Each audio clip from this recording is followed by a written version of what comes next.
Hola de nuevo, empezamos la sesión 3 de Deco para Nerds mirando el algoritmo ZHL16.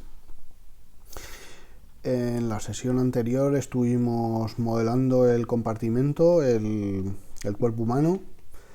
Ya tenemos el objeto, digamos, ¿no? El sustantivo. Ahora vamos a hablar de qué puede hacer, del verbo, de este ente abstracto que es el cuerpo humano, que es el tejido, que es el compartimento, lo hemos llamado, que modela un tejido inventado del cuerpo, además, porque en el anterior a lo mejor cometí el error de hablar de hígados o de huesos, pero realmente son 16 compartimentos que quieren decir como trozos del cuerpo con mayor o menor irrigación. No es porque porque el 15 sea el hígado, son abstractos.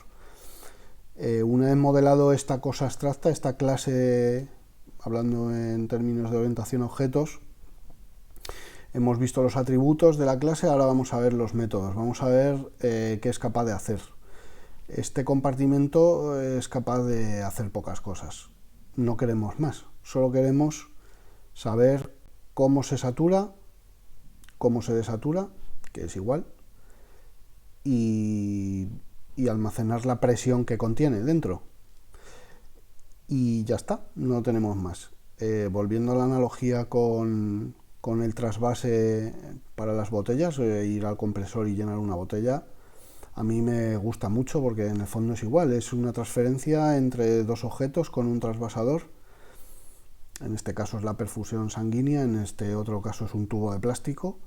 El compresor está a 300 bares, el botellón está a 300 bares y nuestra botella está a 0 bares. ¿Qué pasa ahí? ¿No? ¿Qué pasa ahí? Pues, bueno, como ya hemos hablado, ahora lo volveremos a recalcar, se ecualizan vía una ecuación exponencial. Eso es todo. Queremos medirlo y queremos registrarlo. No son botellas, son cosas inventadas. Bueno, hay una parte del compresor o del botellón que en nuestro caso es el mar o la cueva, lo que sea. Es el agua, es la presión ambiente, es la presión alveolar, la presión que hay en nuestros pulmones. Ese es el origen de la presión, digamos. En el descenso, en el ascenso es al revés, pero en el descenso el origen de la presión es el agua en la que nos encontramos y el destino es este objeto que hemos creado, inventado, que lo hemos llamado compartimento. Para rellenarlo y para vaciarlo vamos a ver ahora cómo hacerlo.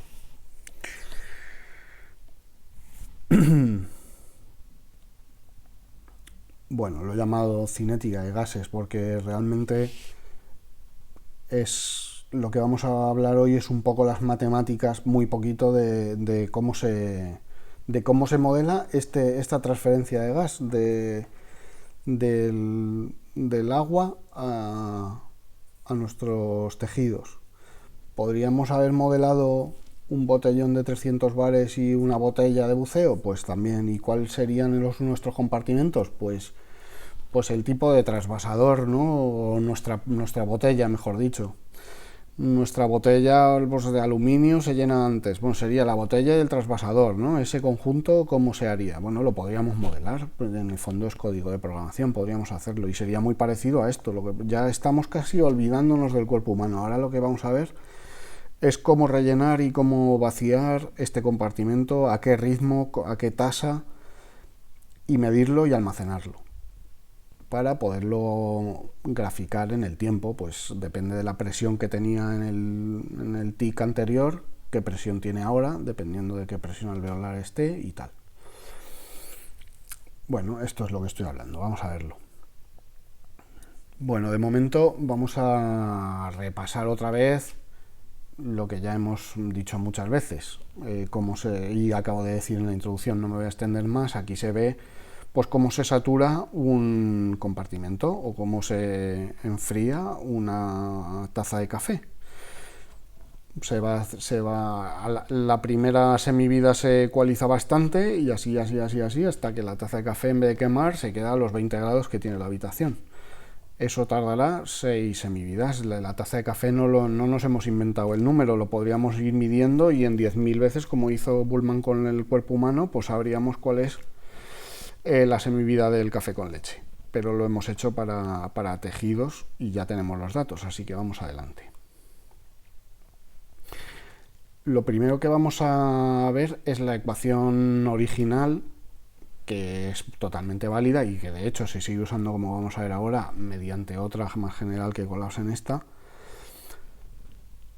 Es que quiero saber cuál es la presión de mi compartimento, a qué presión está en determinado momento del tiempo, ¿vale? Y esta ecuación es muy sencilla, no vamos a extendernos mucho, pero bueno, la tasa de cambio en la presión de un tejido pues viene dependiendo de una constante del tejido y de la diferencia que haya entre la presión de fuera y la presión de dentro. ¿Vale? Aquí os he enseñado la constante, que es relativa, es inversamente proporcional a la semivida, que es el número que nosotros tenemos. Es decir, si nuestro tejido es rápido, si nuestro tiempo de semivida es pequeño, de 4 minutos, pues nuestra constante ahí va a ser grande. Y entonces la tasa de cambio que tenéis aquí a la izquierda en la ecuación diferencial, saldrán tasas muy grandes de cambio, que es lo que sucede en los tejidos rápidos. Si lo integramos para un periodo de tiempo, el que sea, y le dejamos la presión ambiental constante, es decir, nos bajamos a 30 metros y nos quedamos quietos a 30 metros en el fondo, pues nos sale la típica ecuación exponencial de ecualización, que como veis aquí pues es fruto del gradiente de diferencias que haya. Ya lo sabemos, pues si queremos volver al botellón, o queremos volver al café ardiendo, o queremos volver al carbono 14, a lo que queráis, hay miles y miles de ejemplos, pero bueno, en este caso, si la presión interna de nuestro tejido y la presión externa del agua es muy grande, pues eso afecta al gradiente, que además pues varía de manera exponencial con la constante del tejido, como hemos visto antes.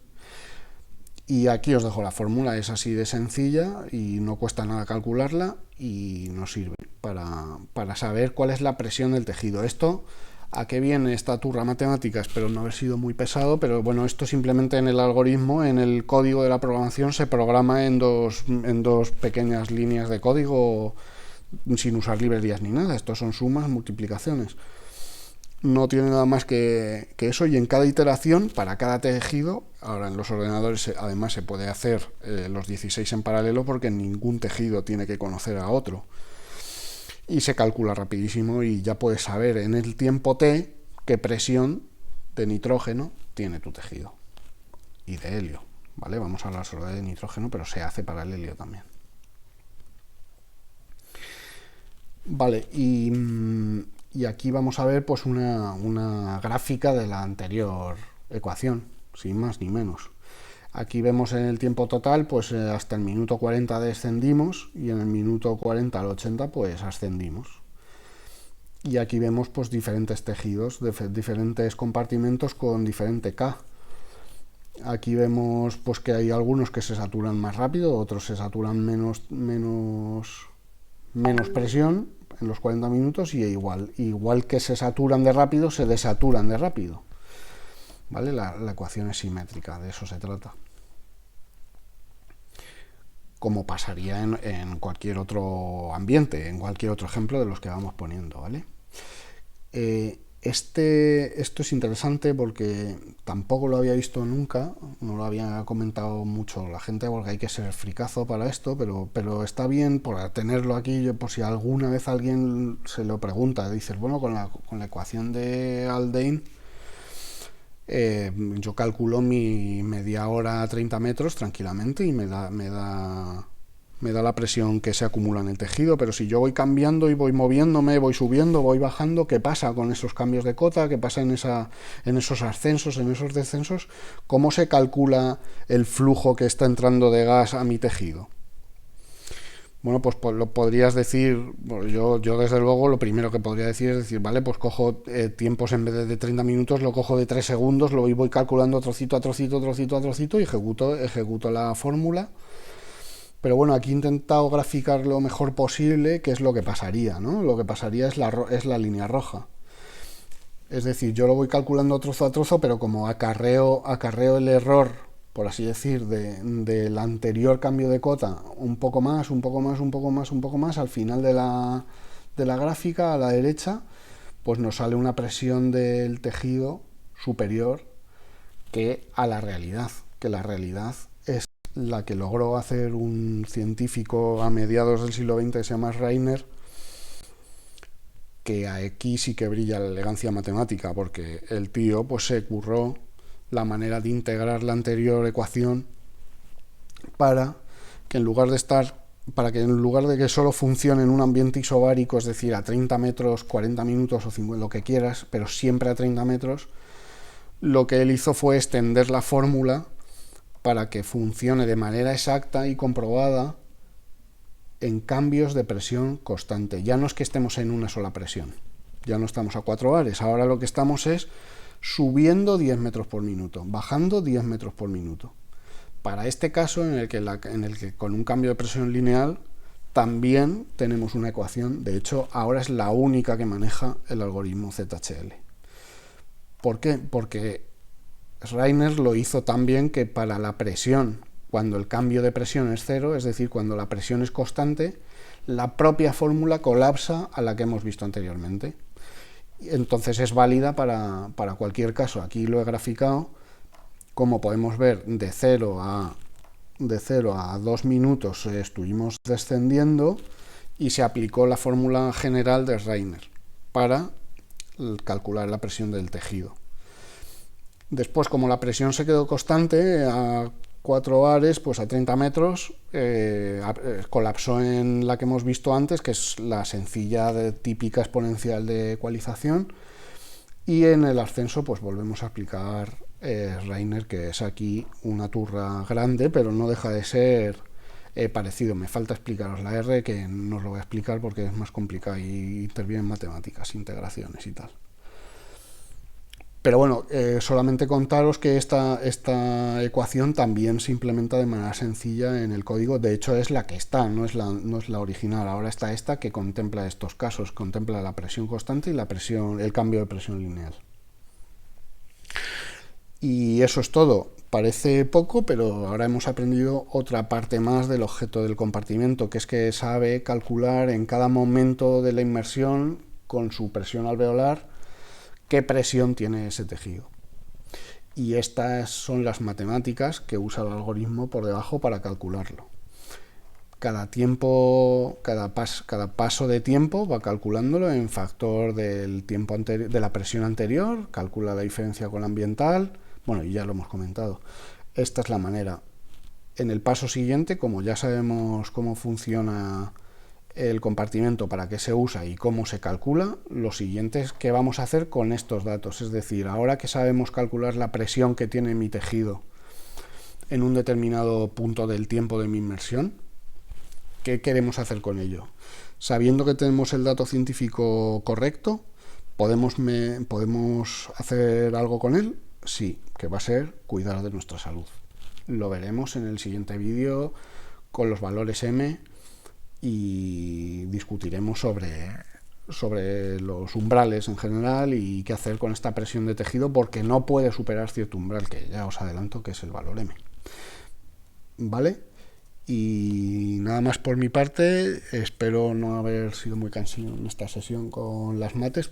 No interesará a nadie o al que se quiera adentrar en el mundo del algoritmo por dentro. Aquí lo dejo y espero que os haya gustado. Un beso a todos.